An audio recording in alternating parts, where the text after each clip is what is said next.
Bom, muito obrigado.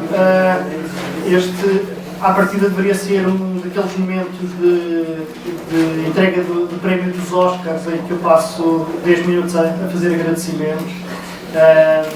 Mas eu faço muitos agradecimentos no livro e não os vou repetir aqui, mas há alguns que eu não posso deixar de fazer. Em primeiro lugar, agradecer a amabilidade da Ana Sá Lopes, do Pedro Adão e Silva e do José Pacheco Pereira em estarem aqui presentes para aquilo que eu queria que este lançamento fosse desde o início, que era um debate. Muitos dos meus companheiros de luta perguntaram-me: mas porquê é que tu não tens lá nenhum dos nossos? E eu respondia: um dos nossos estou lá eu. Mas, na verdade, há aqui um aspecto interessante nesta composição de mesa, e agora chega um momento da confissão, é que também eu sou social-democrata. Mas já lá vamos. Antes disso, queria dizer o seguinte. Bom, lá em casa chamam-me reacionarote da escardinha adocicada, que é um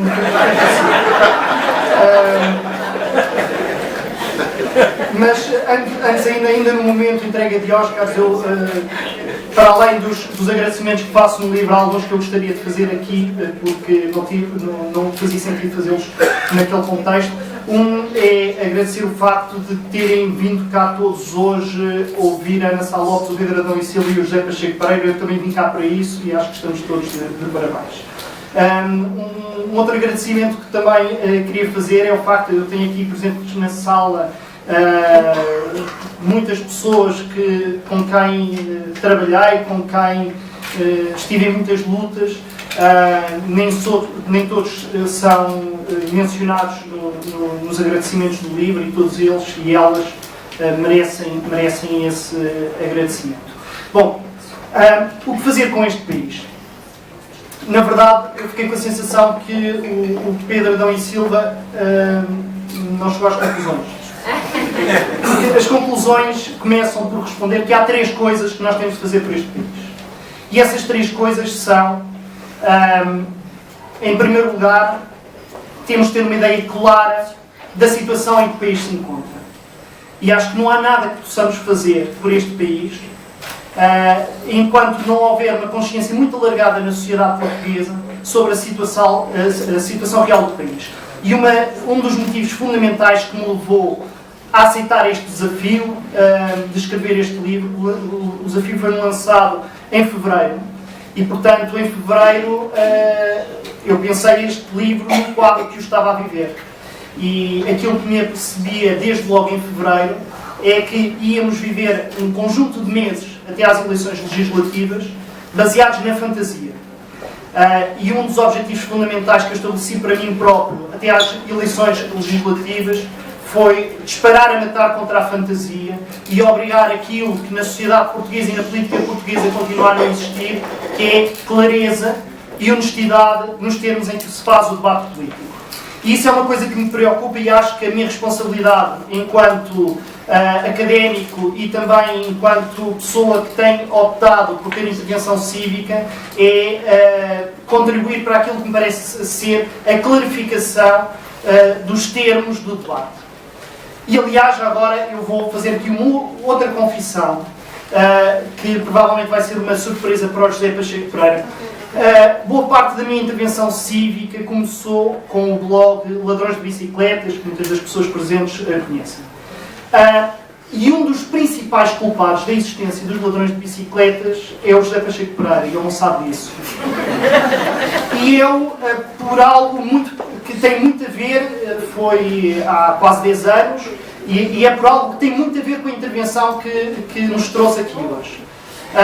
O José Pacheco Pereira estava num debate no ISCTE, creio que um debate com o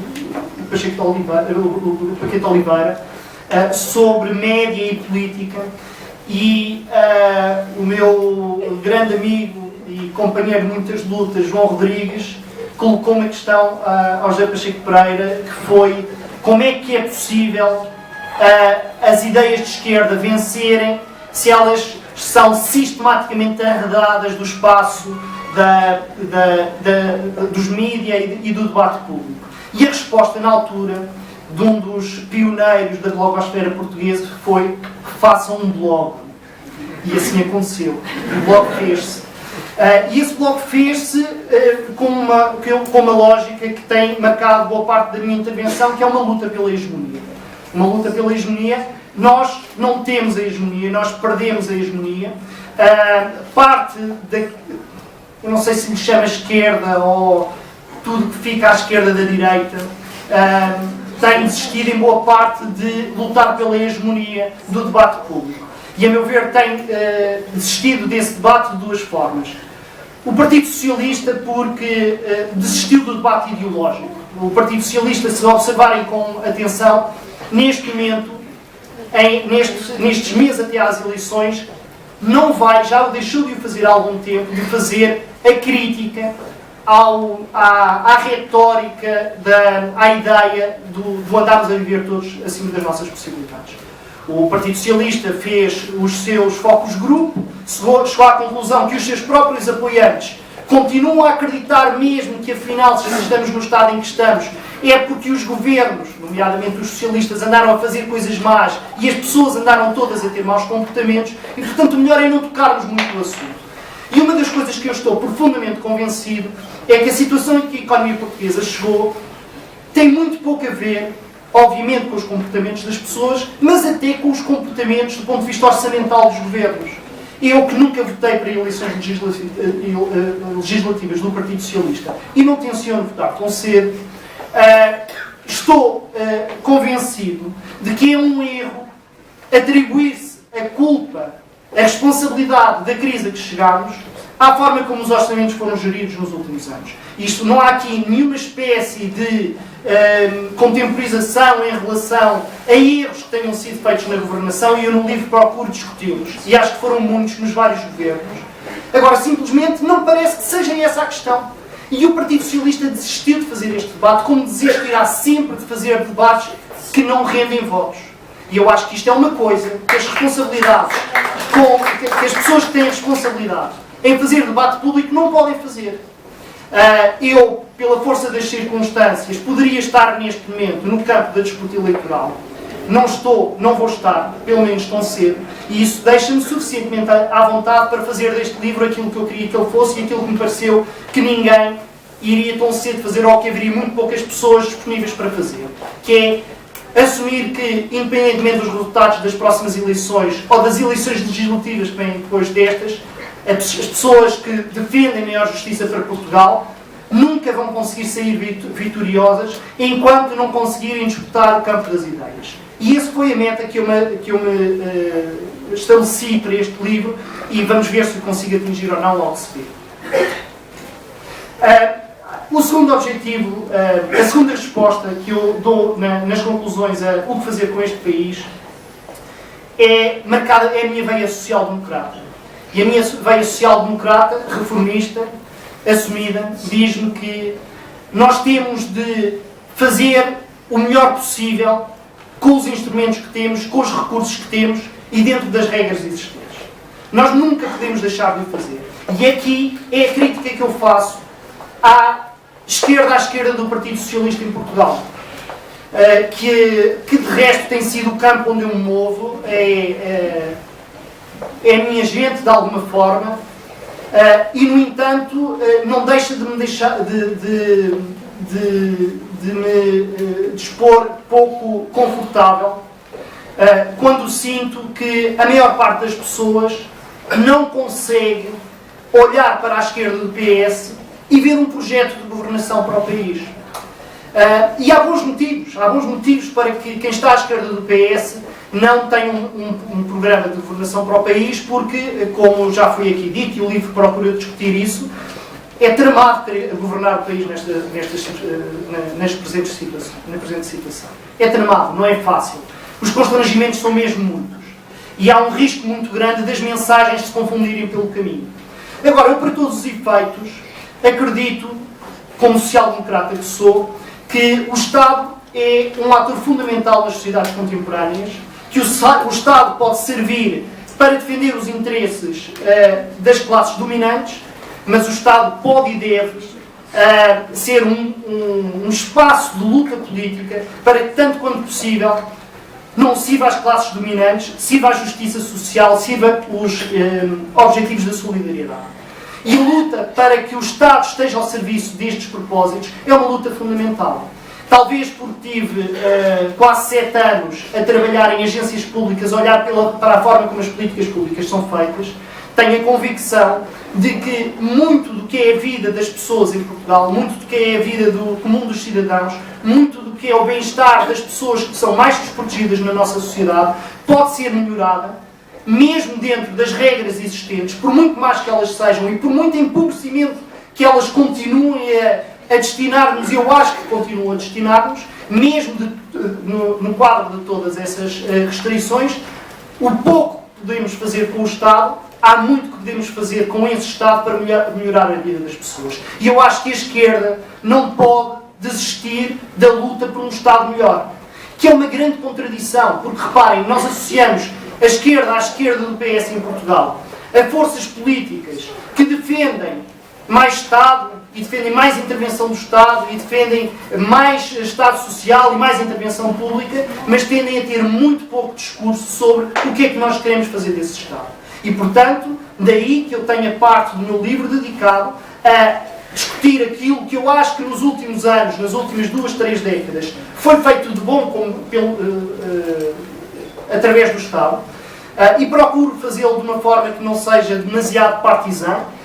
Quer dizer, há aspectos que me parece que são positivos, feitos por diferentes governos, e é para mim uma preocupação fundamental, e mais uma vez, em época de eleições legislativas, as forças da oposição têm, naturalmente, muita hesitação em apontar o que foi feito de bem com o Estado português. E eu acho que houve muito de coisas boas que foram feitas de bem com o Estado português, pelos vários partidos políticos. E o facto de eu me opor à direita e o facto de me sentir profundamente insatisfeito com aquilo que é a linha política do Partido Socialista não me impede, e acho que não deve impedir ninguém, de discutir aquilo que nós devemos fazer com o Estado, para o bem e para o mal. Para acusar as PPPs, para acusar a falta de transparência, para acusar aquilo que são os indícios de corrupção e abuso do poder do Estado, aquilo que é uma certa tendência para se utilizar o Estado e os lugares, as posições de destaque público e de função pública como se fosse uma cotada dos partidos políticos. Acho que devemos criticar isso e também devemos ter a capacidade de discutir a qualidade das políticas públicas e apontar o que de correto existe nelas. E boa parte do motivo pelo qual eu desafiei o Pedro Adão e Silva para estar aqui presente é porque acho que é um dos grandes contributos. Eu acho que eu tenho uma enorme admiração pelo Pedro, como tenho de resto pelas outras pessoas que estão aqui na mesa, mas um dos aspectos que eu valorizo mais na intervenção, seja política, seja académica, do Pedro Adão e Silva, é esta obsessão em discutir as políticas públicas e a sua qualidade. E eu acho que não há nenhum projeto de transformação para o país, seja ele mais revolucionário ou mais reformista, que não passe por discutirmos a sério que tipo de escola pública é que queremos, que tipo de gestão das escolas é que queremos, que tipo de gestão dos hospitais e dos centros de saúde é que podemos ter, discutir as carreiras médicas, discutir as carreiras de professores, discutir as carreiras dos funcionários públicos. Isto é um debate que passa muitas vezes para além das questões meramente ideológicas e de alguns dos debates centrais sobre o futuro do nosso país, mas apesar de não serem tão sexy quando estamos a discutir a Grécia e a saída do euro, não deixam de ser fundamentais para a nossa vida coletiva. E este é o motivo pelo qual a segunda resposta que eu tenho para o que fazer com este país é fazermos tudo o que está ao nosso alcance, democraticamente, com transparência, com base nos recursos que temos disponíveis e dentro do quadro de restrições. Mas eu no livro digo mais uma coisa, e esta é a minha terceira resposta ao que fazer este país, que é: ninguém tenha no quadro atual a expectativa de que temos no nosso futuro para os próximos anos outra perspectiva que não seja a degradação das condições de vida, a degradação dos direitos sociais e laborais, sem sermos capazes de pôr em causa as regras que neste momento se nos impõem através do quadro europeu. E neste quadro Neste sentido, a minha resposta é efetivamente muito diferente daquela que é a social-democracia europeia, daquela que é dada pelo Partido Socialista Português. Porque eu acredito efetivamente que vai chegar um dia em que nós vamos ter de fazer uma escolha entre defender um projeto sustentável para o país ou continuar a respeitar as regras europeias. O Partido Socialista fez uma opção que a declarou de uma forma muito clara, que é: nós estamos com o projeto europeu. Aquilo que nos diferencia das outras esquerdas é que nós nunca iremos pôr em causa o projeto europeu. Eu gostaria de vos dizer que eu não tenho nenhum prazer em pôr em causa o projeto europeu. Eu costumo dizer que é difícil encontrar exemplos de pessoas que foram tão subornadas pelo projeto europeu como eu próprio. A primeira vez que eu mexi em computadores, filo numa escola, num projeto Minerva dos anos 80, foi a primeira vez que as escolas públicas tiveram acesso a computadores, foi financiado pelos fundos europeus.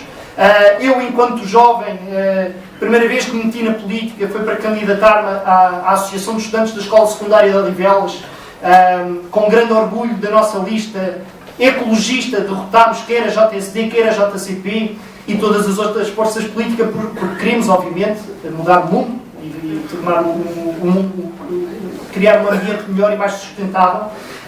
E as minhas grandes lutas na altura eram as lutas pelo ambiente, e foram os fundos europeus que fecharam a lixeira de Canessas, que era uma das nossas bandeiras, que ajudaram a despoluir o Rio Trancão, que era outra das nossas bandeiras. Mais tarde, foi a primeira vez que fui ao estrangeiro, sem ser para ir comprar caramelos a Badajoz. Fui para ir visitar o Parlamento Europeu. Mais tarde, fui fazer o Erasmus. Nunca teria tido a possibilidade de viver e estudar no estrangeiro se não tivesse fundos europeus. Poucos anos depois fiz um mestrado e tive uma bolsa de projetos europeus.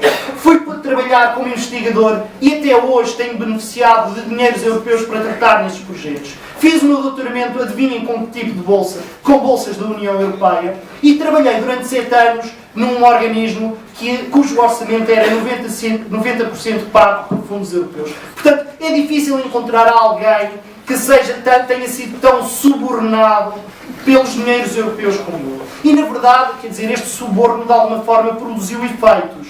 Porque eu considero-me europeu, eu, no meio disto tudo, tenho estes problemas, depois faço amigos por essa Europa toda. Fora, boa parte dos meus amigos mais íntimos são de outros países que não europeus. Partilho com eles muito imaginário, e parte desse imaginário é a convicção de que existe qualquer coisa de especial no projeto de integração europeia que nos une e que nós devemos valorizar.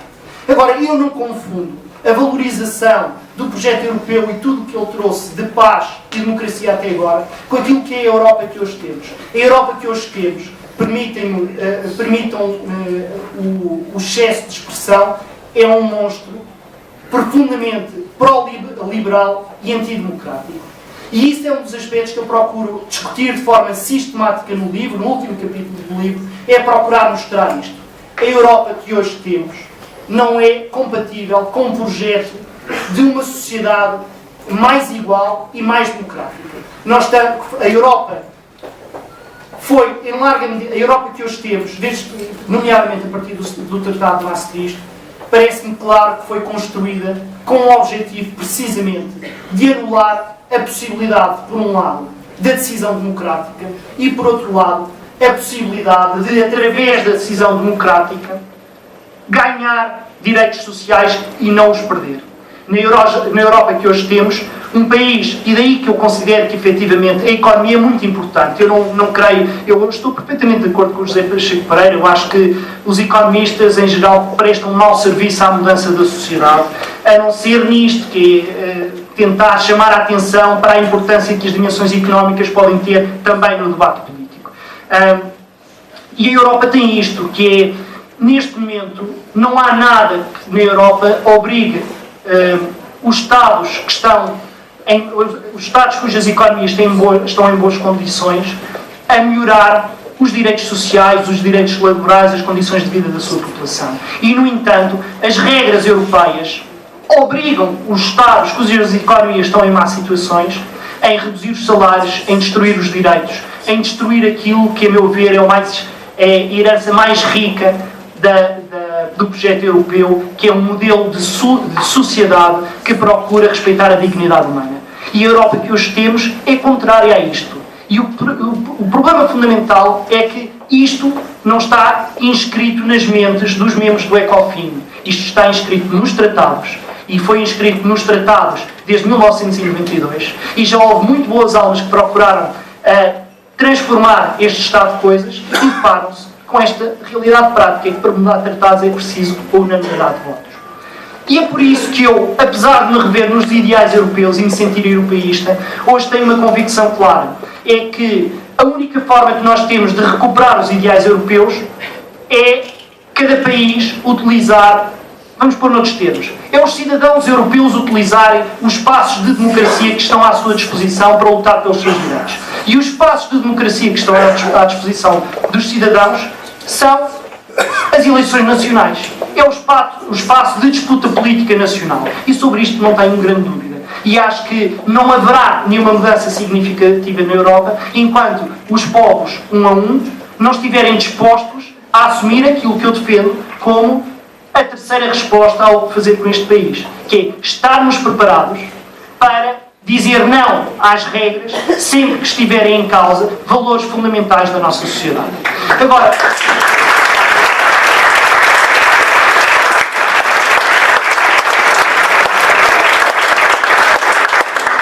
eu lamento que não, mais uma vez, e já não é a primeira vez na vida que me acontece isto, eu lamento que eu não consiga responder à ansiedade sebastiânica de finalmente vem aí aquele que nos vai mostrar a luz. Finalmente vem aquele que nos vai mostrar o caminho. Eu habituei-me, e isso tem a ver com aquele meu povo de que falava há pouco, habituei-me desde muito cedo a construir processos de intervenção política em grupo, em coletivo, não é?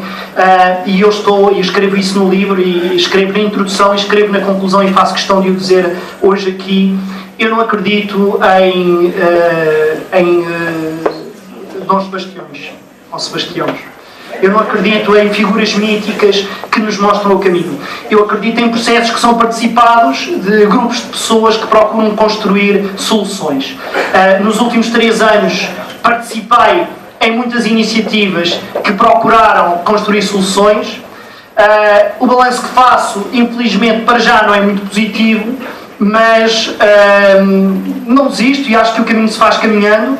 E este livro também é uma declaração de não desistência. É uma declaração de quem está cá para a luta e que dá o seu contributo modesto com aquilo que sabe fazer, sei escrever sobre economia, outros saberão falar sobre política de forma mais qualificada do que eu.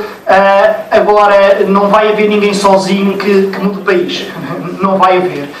Ninguém vai mudar o país, acima de tudo, enquanto nós não tivermos consciência. E para terminar, uso o título do meu livro, o título do último capítulo, das conclusões do livro, que é "O futuro está nas nossas mãos", e a luta política faz-se através disso.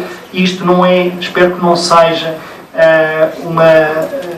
uma reflexão dilutante de um economista que não tinha mais nada para fazer, porque ainda por cima não é verdade, para se entreter. Este ainda não é um apelo às armas, como se calhar alguns queriam que fosse, mas é um apelo à reflexão e à consciência crítica, e espero que funcione enquanto tal. Muito obrigado.